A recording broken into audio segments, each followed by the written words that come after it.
Perché mi chiamano cuoco contadino e come mai che poi sono rientrato nella mia patria? Beh, è stata una scelta non solamente di professionalità, ma è stata più una scelta di amore per la famiglia, per il territorio. E perché il cuoco contadino? Diciamo questo nome è nato appunto per la passione per il basso, per la gente umile. È nato appunto perché dietro a un ristorante ci sono sempre tante persone che forniscono i ristoranti, ma quasi sempre queste persone non si conoscono. Io volevo rendere protagonisti in prima persona queste persone che appunto erano degli invisibili, ma forse a volte non ce ne accorgiamo di quanto sono importanti per la biodiversità dei nostri territori. E dico che è importante per la biodiversità dei nostri territori non solo il contadino oppure il pescatore, ma è importante anche appunto quello che costruisce il cesto delle ricotte, il giunco, anche questi artigiani proprio di manualità. La mia scelta è quella stato di sostenere i mercati, soprattutto, quei mercati dove ogni giorno c'è uno scambio di volti, di persone, ma anche proprio di storie di vita. Questi mercati erano dove appunto forse tanti anni fa per i nostri nonni il mercato era il vero social, era l'Instagram di oggi, è dove tu andavi al mercato per conoscere le persone e per farti raccontare le loro storie. E da lì è nata questa storia del cuoco contadino perché ho incominciato a sostenere soprattutto contadini del mio territorio, i mercati dove appunto ogni giorno io la chiamavo, era la mia Wall Street, perché da lì costruivo appunto il mio commercio, il mio business. Vengo da una famiglia contadina di persone umili, dove appunto a 6 anni dovevo lavorare non per esigenze, ma soprattutto perché era la forma mentis della mia famiglia. Oggi sarebbe stato uno sfruttamento minorile, ma allora era solamente il piacere di insegnare ai figli che bisogna lavorare per guadagnarsi qualcosa. E questo è stato un grande esempio, perché non mi sono mai fermato, ho sempre lavorato, non c'è stato un giorno in cui avessi mai pensato di restare fuori dal lavoro. Ho iniziato ad innaffiare i campi di pomodoro San Marzano con mio nonno. Ricevevi in cambio appunto per essere attirato ad andare alle 6 di mattina ad innaffiare i campi di pomodoro, ricevevi in cambio 1000 lire a settimana. Poi invece dai campi di pomodoro sono passato a 7 anni a portare caffè e cornetti nei, nei locali commerciali perché mio zio aveva una pasticceria e da lì è nata la grande passione poi alla mia professione. Quindi a 6 anni, a 7 anni sono entrato in questa pasticceria, da garzone, dal bar passavo al laboratorio, pulivo le placche, quella dove si infornava e pian piano non arrivavo neanche al bancone, da lì poi il mio amore per questo lavoro si è sempre più profuso. Ma diciamo che la tavola e il cibo sono stati sempre gli amori della mia vita, anche perché in una famiglia contadina la cosa più importante è il cibo intorno alla tavola. Come dicevo prima, il social è la vera tavola. E là di sera dove appunto mettendo un piatto di fagioli o un piatto di friarielli si discuteva, si parlava, si raccontavano le storie. Quindi per me il cibo è stato sempre una grande condivisione e la vedo sempre in proiezione che sarà sempre una grande condivisione. Quando sono importanti i ricordi di famiglia e della mia infanzia nella mia cucina? Se sono quello che sono oggi è grazie a loro, alle mie radici, alla mia famiglia, ma soprattutto ai ricordi della mia famiglia.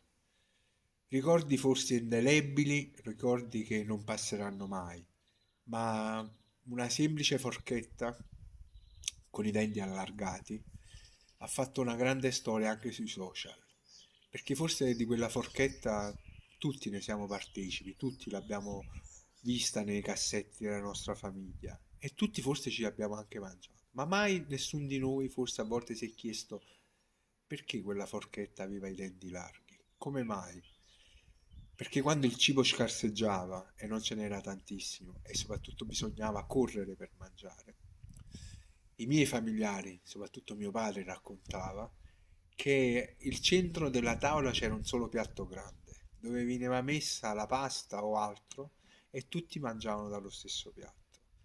E quindi dovevi essere veloce per mangiare più velocemente degli altri se volevi mangiare. E quella forchetta con i denti larghi permetteva che tu potessi infilare di più maccheroni dentro. E questa è una cosa simpatica. Oggi se pensiamo, dice, e allora pure questo, pure là c'era la creatività. Se poi penso anche a un semplice ruoto, no? Quei ruoti anneriti di rame consumati che raccontano la storia.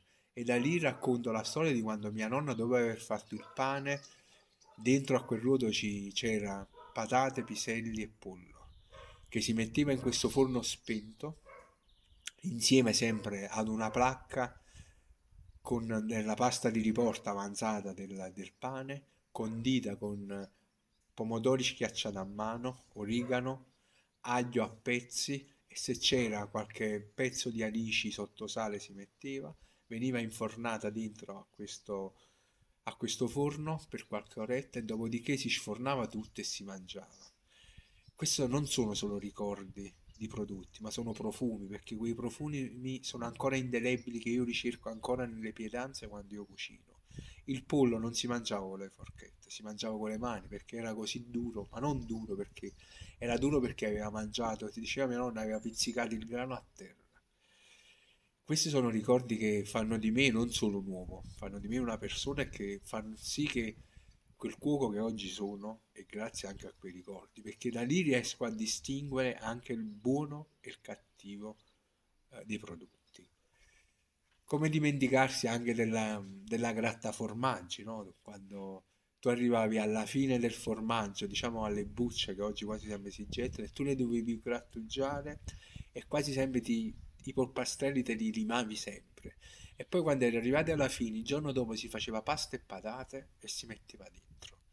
E il formaggio non andava mai grattugiato tanto perché altrimenti dopo non era più buono, bisognava grattugiarlo nel modo giusto ed equo. Oppure la zuppa di latte.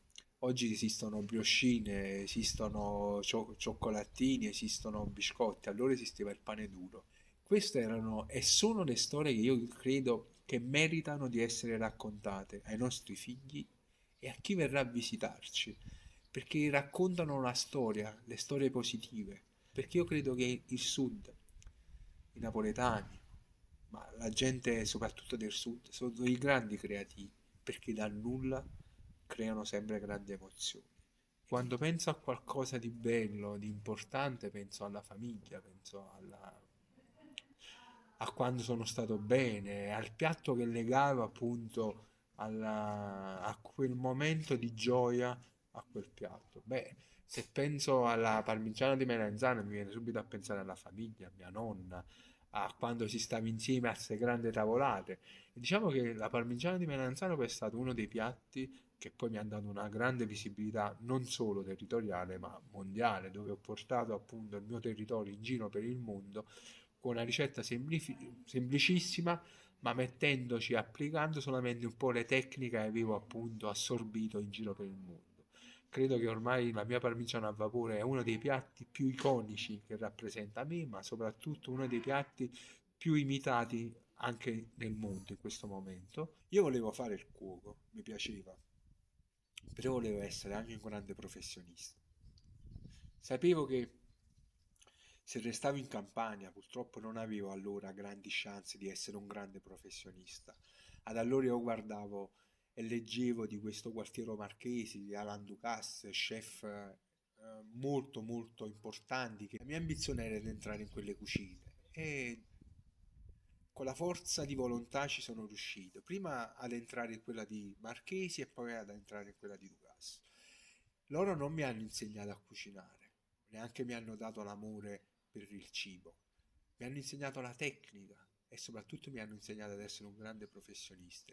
E questa tecnica poi, abbinata alla cucina di mia nonna, ha fatto sì che poi io potessi viaggiare con la mente e applicare quelle tecniche e migliorare anche la cucina di mia nonna. Applicando invece la tecnica del sottovuoto e del vapore in un barattolo compressa, io ho raccontato la storia di un territorio. Ho raccontato e ho chiuso i profumi di quella terra in un barattolo e facendo sì che arrivassero anche sull'American Airlines e avendo una ricetta che poi è stata venduta in business class tra la tratta New York-Roma.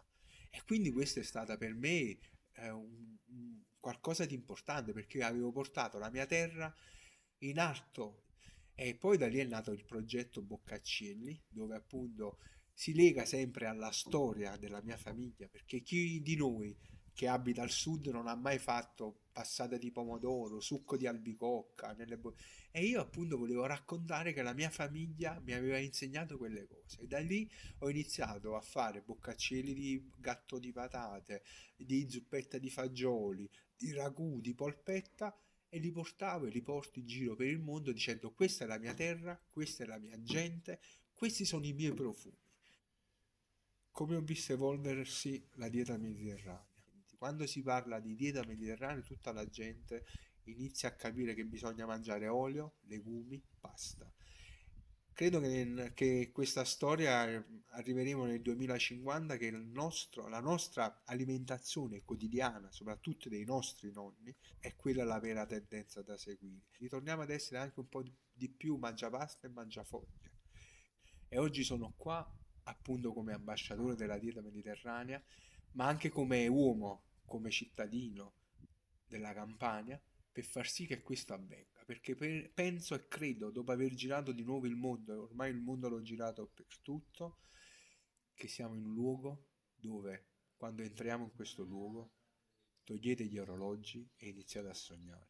Perché qui è il luogo dove il tempo non conta, contano solo le emozioni. Quella è la cosa più importante.